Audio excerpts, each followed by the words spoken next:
સુંદર સવારના સર્વ હરિભક્તોને જય શ્રી સ્વામિનારાયણ.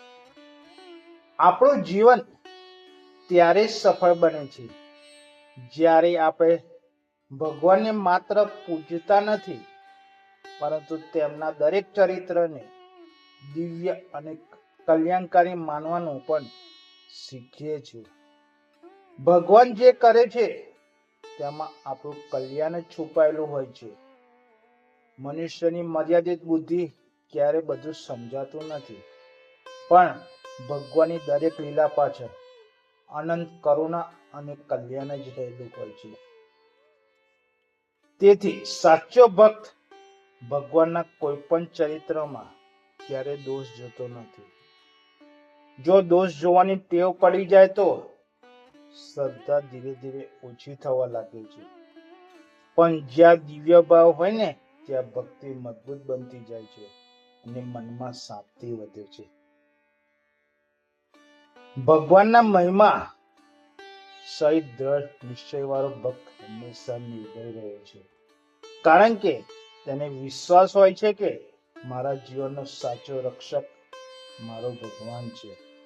દુનિયામાં પરિસ્થિતિ બદલાતી રહે છે.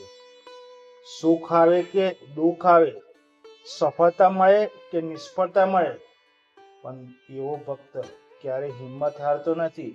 તેને ખબર હોય છે ભગવાન જે કરે છે તે મારા કલ્યાણ માટે જ કરે છે. આવા ભક્ત પોતાને કૃતાર્થ માને છે. તેને બહારના વૈભવ સુખ શોધવાની જરૂર પડતી નથી. ભગવાનનો આશરો જ અને સત્ય પુરુષનો સંગત તેનું સૌથી મોટું ધન બની જાય છે. ઉત્તમ ભક્તની સૌથી મોટી ઓળખ તે આત્મા અને પરમાત્માનું અથાગ જ્ઞાન ધરાવે છે, છતાં ક્યારેય અભિમાન કરતો નથી. જ્ઞાન વધે તેમ નમ્રતા પણ વધે છે. ફળોથી ભરેલું વૃક્ષ જેમ નમી જાય છે, તેમ સાચો જ્ઞાની ભક્ત પણ વધુ વિનમ્ર બને છે. બીજી તરફ મધ્યમ અને કનિષ્ઠ ભક્તમાં હજુ ઈર્ષા, અભિમાન અથવા સંસાર પ્રત્યેની આસક્તિ રહી શકે છે. કોઈની પ્રગતિ જોઈને મનમાં ઈર્ષા આવે, પોતાના ગુણોને ગર્વ થાય અથવા દુનિયાની વસ્તુ પ્રત્યે મોહ રહે તો સમજવું કે હજુ આધ્યાત્મિક યાત્રા આગળ વધવાની બાકી છે. પણ નિરાશ થવાની જરૂર નથી. ભગવાન અને ગુરુના આશ્રયમાં રહીને નિયમિત ભજન, પ્રાર્થના, સત્સંગ અને આત્મચિંતન દ્વારા આ બધા દોષો ધીમે ધીમે દૂર થઈ શકે છે. ભગવાનની કૃપાથી ભક્તનું હૃદય શુદ્ધ બનતું જાય છે અને તેમાં પ્રેમ, વિનમ્રતા અને દિવ્ય ભાવનો વિકાસ થાય છે. તો ચાલો આજે આપણે એક સંકલ્પ કરીએ. ભગવાનના દરેક ચરિત્રમાં દિવ્ય ભાવ રાખીશું. ભગવાનના મહિમા સાથે દ્રઢ નિશ્ચય રાખીશું.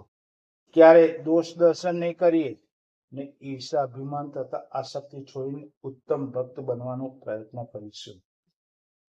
જીવનમાં યાદ રાખજો, ભગવાનને પ્રસન્ન કરવાનું સૌથી સુંદર સાધન માત્ર ભક્તિ નથી, પરંતુ દિવ્ય દ્રષ્ટિ, દ્રઢ વિશ્વાસ અને નિર્મળ સ્વભાવ છે. જય શ્રી સ્વામિનારાયણ.